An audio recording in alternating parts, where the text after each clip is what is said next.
Durante mis horas de soledad viajera recorriendo nuestras tierras zamoranas en aquellas 3 últimas décadas del pasado siglo XX, tuve tiempo para pensar en mis admirados e ilustres Don Quijote y Sancho, y hasta parecía me acompañaban por aquellos viejos caminos, siempre atentos a lo que les explicaba.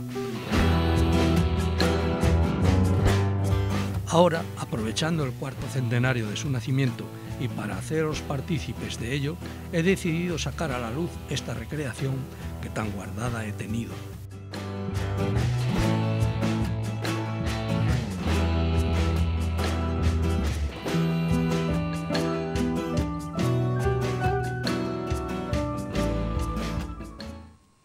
Ponemos falta una semana, pero no 2, porque todavía nos quedan muchísimas aventuras que correr con nuestros compañeros de viaje, Don Quijote y Sancho Panza. Le damos ya la bienvenida a José Manuel García Rubio. Muy buenas. Muy buenas noches y tardes. ¿Qué tal estás? Bien.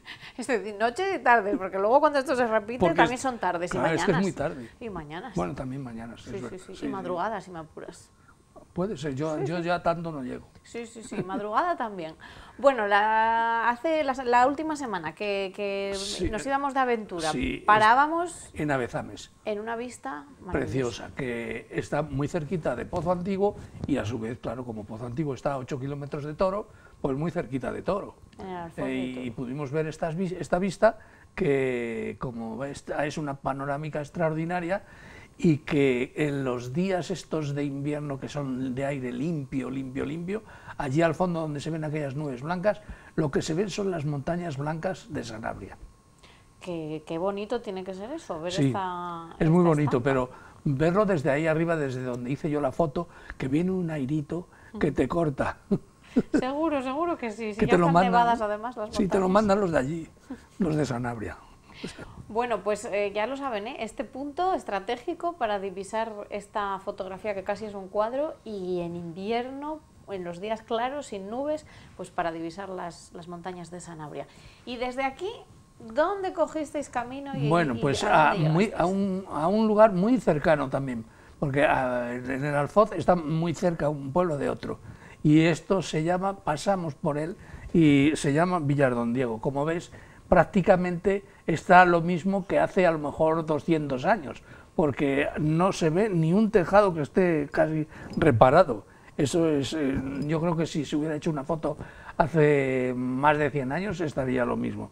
Y entonces aquí fue cuando le dice, como pasamos así, como si dijéramos de refilón, le dice Don Quijote a Sancho, dice, hemos pasado cerca de un pueblo al que llaman Villar Don Diego, sin apenas verlo. Casi no hemos saboreado la vista de sus añejos tejados, tampoco nos fijamos en algo sorprendente para estos terrenos. ¿Y sabes qué era lo sorprendente? Que yo ya no se lo quise enseñar por no parar ya más tiempo, porque hacía un calor impresionante ahí. Pues un secadero que había en aquel tiempo, hace 30 y tantos años, de aletas de tiburón. ¿Un secadero de aletas de tiburón? Sí. ¿De verdad? De verdad. ¿Y eso? Pues eso es lo que le dije yo. ¿Y cómo esto? Dice, ya me dedico a esto, le pregunté al hombre, y me dedico a esto, las pongo, yo voy y las compro, no me acuerdo dónde me dijo que las compraba, las traigo aquí y las tenía todas colgadas como ropa tendida, tenía unos tendederos, todo lleno de aletas, que claro, por ahí es que no pasaba nadie, porque era un camino, entonces eran caminos pedregosos, que no pasaba nadie, y solo algún loco como yo que pasaba por todos los caminos, donde veía un camino, pues por ahí me metía a ver qué descubría. Pues por eso lo vi. Pero sí, no sé si seguirá existiendo eso, pero sí, en aquel tiempo, estoy hablando de hace aproximadamente 30 años, estaba. Bueno, pues seguro que si nos están viendo en Villar Don Diego, la gente dice, sí, exactamente, había sí, este secadero. ¿Y para qué las usaba? ¿Te lo contó? Sí, después para hacer caldo. O sea, las vendía a la firma que fuera, para hacer caldo de aleta de tiburón.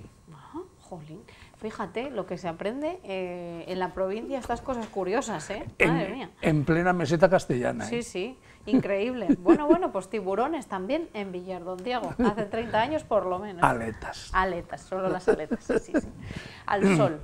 Bueno, sí. Y después de pasar y contarles esta historia, que supongo que les sorprendería muchísimo, igual que a mí. Bueno, pues allí también, como a 2 kilómetros, nos encontramos ya con esta ermita que pertenece al muy cercano pueblo de Villavendimio. En Villavendimio, que fue cuando, aquí digo, a escaso trecho de Villardondiego, antes de entrar en Villavendimio, toparon con una ermita bajándose a descansar junto al crucero, que ahí lo vemos, lo cual aprovechó el ilustre caballero para instruir al paciente de su escudero. Has de saber, Sancho, que en este pueblo de Villavendimio poseen buen terreno para siembra de cereal, premiándolos con regulares cosechas, como sus gentes suelen decir cuando son buenas. Cuando son buenas dicen, le preguntas ¿qué tal la cosecha? Y te dice regular, quiere decir que es o buena o muy buena, siempre. Y tuvo época floreciente en el siglo XVIII, pues además de la agricultura se dedicaron a fabricación de alforjas y fajas del país, estas últimas de las que se enrollaban a la cintura, tipo Aragón. Todo ello motivó próspera economía, permitiéndoles construir una iglesia de grandes dimensiones y traer para el coro magnífica sillería tallada en madera de nogal que compraron a los monjes del monasterio de la Santa Espina. Ah, muy famoso, por cierto, y muy bonito. Sí, sí. Y entonces ya después, ahí, ya también muy cerquita, pues ya sabes, llegamos a Villalonso. Al castillo. Al castillo de Villalonso. Y aquí, claro, aquí habría mucho que contar, pero si te parece... Hacemos un resumen. Lo resumimos. Y dice, apenas habían cabalgado unas leguas cuando a lo lejos divisaron el elegante castillo medieval junto a un pueblo que llaman Villalonso. No pudiendo por menos Don Quijote hacer notar la sangre de caballero que corría por sus venas. Sancho, al fin topamos con la nobleza. Has de saber que aquella inconfundible fortaleza de nuestra primera época fue realizada sobre otra que ya existía en el mismo lugar desde el siglo XIII, perteneciente a la Orden de Alcántara. En cuanto al que vemos, tuvo la mala suerte de que los ocupantes siempre eran vencidos, primero doña Juana la Beltraneja y Alfonso V de Portugal, que junto a María Sarmiento y su marido don Juan de Ulloa hicieron frente a las tropas de la reina de Isabel la Católica, quien los derrotó. Varios siglos después estuvo en posesión de los comuneros de Castilla y en su levantamiento fueron derrotados por Carlos V. Pues sí, vaya, fueron todos los pobres del bando perdedor los que pasaron por allí. Sí, pero después en los tiempos modernos también tiene su pequeña historia, ha salido en varias películas. Sí, sí, una de ellas el Cid. Claro, ¿no? sí.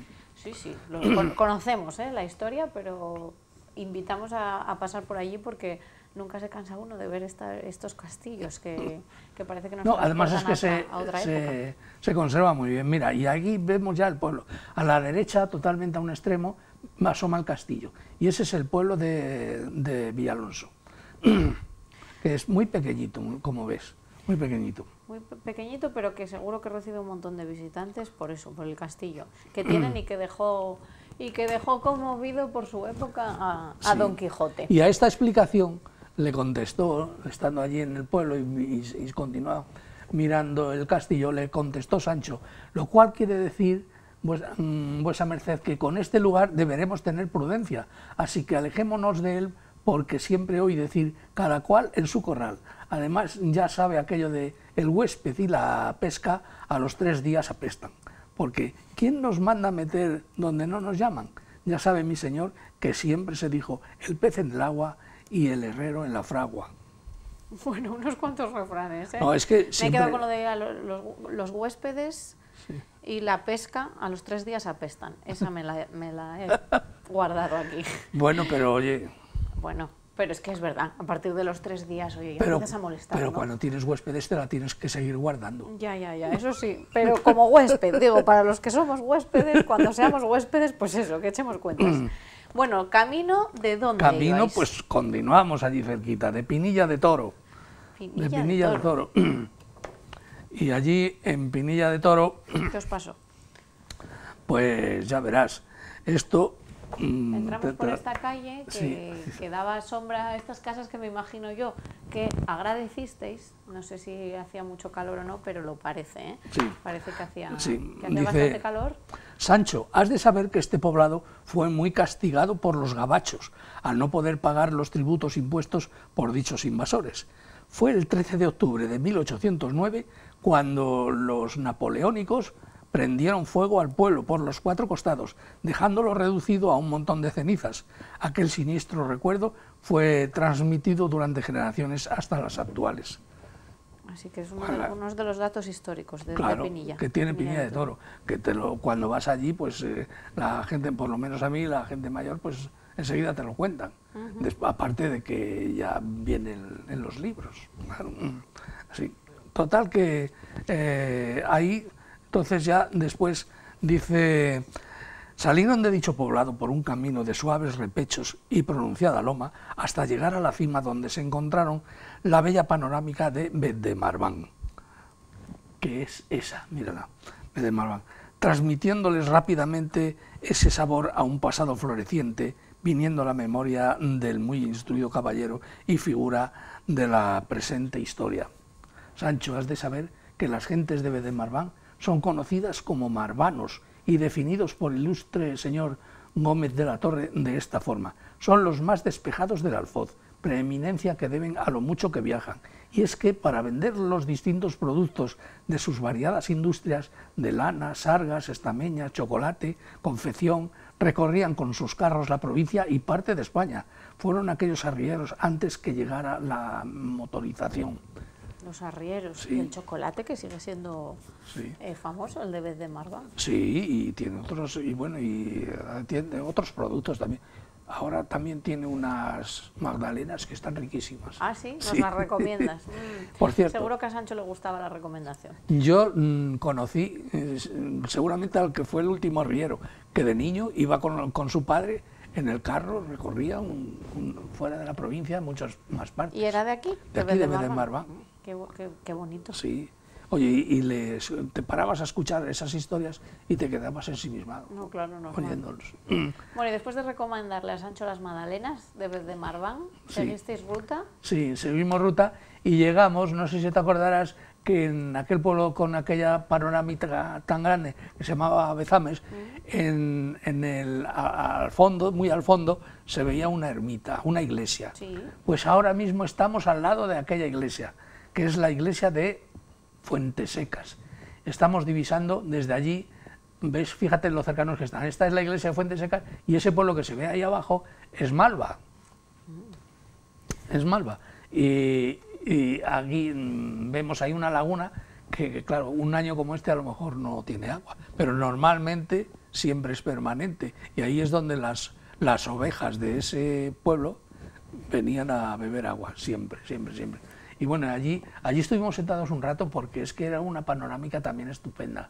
Veías además los diferentes tonos del terreno, unos ocres más claros, otros más oscuros, con los verdes, esos que se veían.